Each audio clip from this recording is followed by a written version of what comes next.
Assalamualaikum warahmatullahi wabarakatuh. Tema kita kali ini yaitu pendidikan di masa pandemi, mudah atau susah.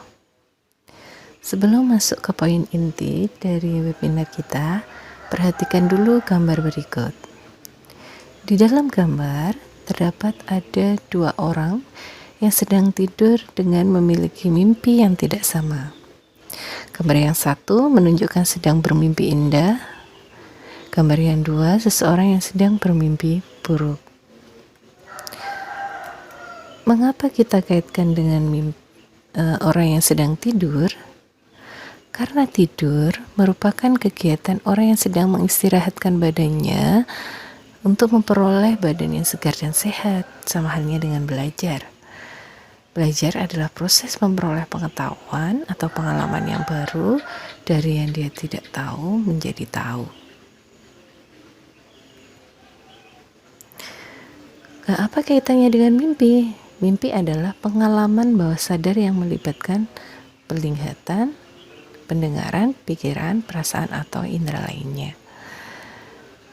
Pengalaman ini sama dengan halnya belajar. Belajar juga akan ada pengalaman. Mimpi indah. Mimpi yang membuat diri kita ketika tidur merasa senang, sedangkan mimpi buruk, mimpi yang membuat diri kita ketika tidur merasa sedih, takut, dan menyesal. Kaitannya dengan pendidikan pandemi, kedua mimpi ini, sebagaimana kita tidak membayangkan bahwa pembelajaran yang selama ini tatap muka tiba-tiba berubah menjadi daring. Mengapa diibaratkan mimpi indah dan mimpi buruk? Karena daring ini, bagi orang yang merasa senang, dia akan menganggap daring itu mudah. Dan bagi orang yang merasa menyesal, takut, bagian mimpi buruk. Jadi daring itu dianggap susah. Pendidikan di era new normal atau pandemi COVID-19. Pendidikan di era new normal nanti, kegiatan belajar mengajar dilakukan secara luring dan daring dengan menerapkan protokol kesehatan. Sedangkan pendidikan di masa pandemi, kegiatan belajar mengajar dilakukan secara penuh secara daring. Apa itu luring? Apa itu daring? Kalau luring, pendidikan yang biasa kita alami atau tidak jejaring internet, bertatap muka.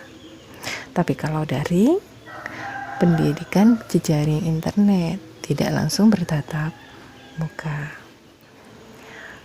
Luring dikhususkan untuk pembelajaran praktek, sedangkan pembelajaran teori tetap menggunakan sistem daring. Mengapa? Karena praktek itu memerlukan biaya yang cukup besar. Nah, sedangkan teori kita dapat berselancar informasi melalui jejaring internet dengan sendiri, gitu ya.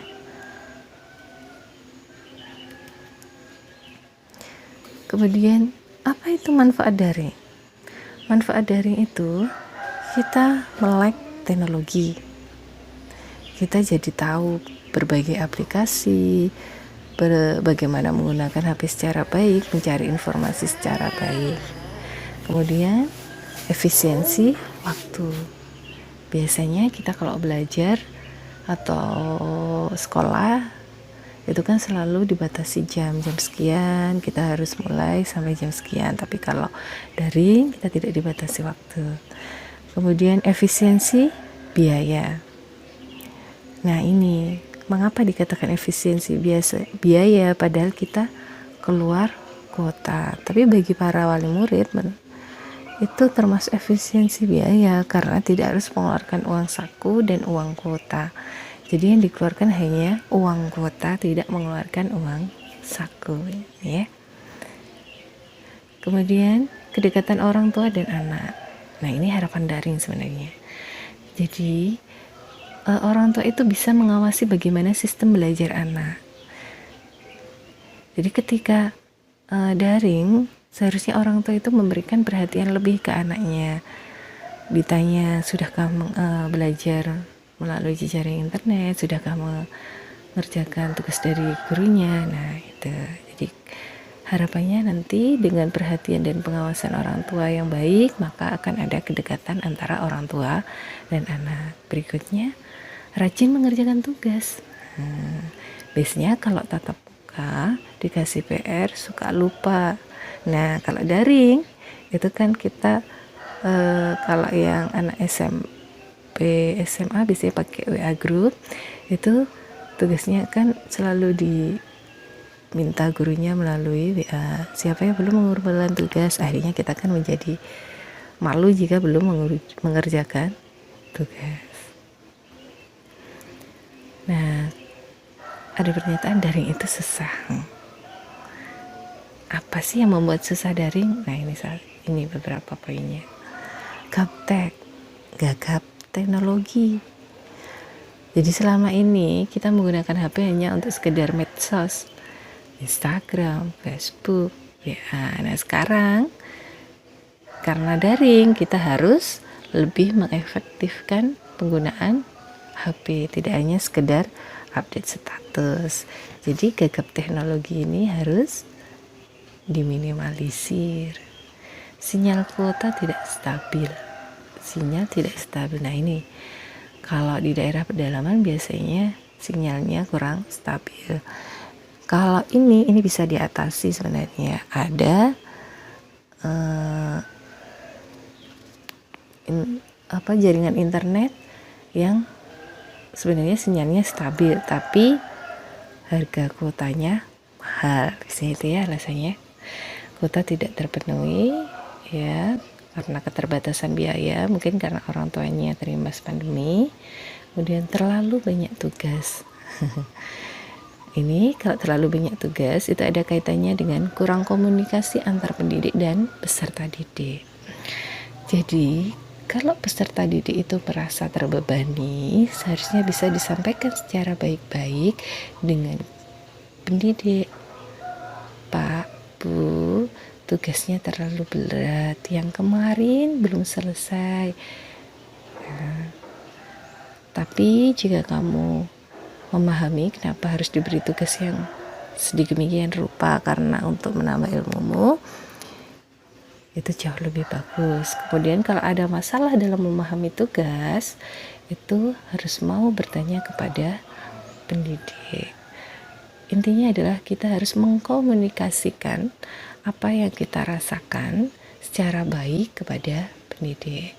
Berikutnya adalah belum terbiasa dengan sistem daring. Jadi kalau kita belum terbiasa dengan sistem ini, maka pasti mindset kita akan daring itu susah banget ya, kok begini ya, gitu. Daring itu mudah. Ini kebalikan dari daring itu susah. Daring itu mudah. Mengapa? Tipsnya. Pertama, kuatkan niat dan doa. Jadi kalau kita ada niat untuk belajar dengan sistem apapun, mau tatap muka mau daring, itu akan merasa mudah. Kemudian ubah mindset. Jadi kalau mindset kita itu pertama adalah daring itu susah, ubah. Bagaimana cara mengubahnya? Menyatakan di dalam hati bahwa daring itu mudah. Kemudian lawan rasa malas dan kecewa. Pasti ada perasaan malas. Nanti aja mengerjakannya. Gitu. Nah, hal-hal yang seperti ini jangan dituruti, tapi lawan. Supaya apa? Supaya tugas kita cepat selesai. Kemudian cari tempat ternyaman untuk belajar. Jadi kalau kalian itu pengen daring berjalan dengan baik, maka cari tempat ternyaman. Kamu kalau belajarnya biasanya harus dengan suasana yang sepi, maka cari tempat ternyaman itu. Kalau tempat ternyamannya di kamar, ya di kamar. Kalau tempat ternyamannya di ruang tamu, ya di ruang tamu. Oke. Kemudian tanya kepada pendidik jika mengalami kesulitan. Kemudian kerjakan tugas dengan riang hati. membuat dirimu senang. Membuat diri senang itu melakukan hal-hal yang kita sukai, gitu ya. Asalkan tidak mengganggu orang lain dan masih dalam etika yang sopan, baik, gitu ya. Kemudian tetap jalin komunikasi dengan teman. Nah, ini ya, meskipun daring, kita tidak boleh memutus tali silaturahmi dengan teman. Buat WA group yang berisinya teman-teman, gitu ya. Bukan WA bersama guru ya. Kalau WA bersama guru itu kalian tidak bisa mengungkapkan privasi kalian. Tapi kalau WA group dengan teman-teman pasti akan ada curhatan-curhatan dari teman-teman. Kemudian mintalah doa kepada kedua orang tua. Kalau ini menurut saya poin pentingnya ya. Kenapa? Dalam pembelajaran itu baik tatap muka maupun daring itu harus minta doa kepada kedua orang tua. Doa orang tua itu memudahkan kita dalam melaksanakan pembelajaran dan menerima ilmu yang disampaikan oleh pendidik secara baik. Doa orang tua itu mustajab. Kesimpulannya, pendidikan di masa pandemi itu mudah jika kita mau mengubah mindset bahwa daring itu mudah. Katakan di depan cermin, daring itu mudah, daring itu mudah. Tanamkan di dalam hati, daring itu mudah. Tanamkan di dalam pikiran, daring itu mudah. Insya Allah daring itu akan terasa mudah. Kemudian membuat diri tetap merasa bahagia juga akan meningkatkan imun dan menjadikan diri tetap sehat. Terima kasih. Hanya ini yang saya sampaikan. Ada kurang lebihnya saya mohon maaf. Akhir kalam. Wassalamualaikum warahmatullahi wabarakatuh.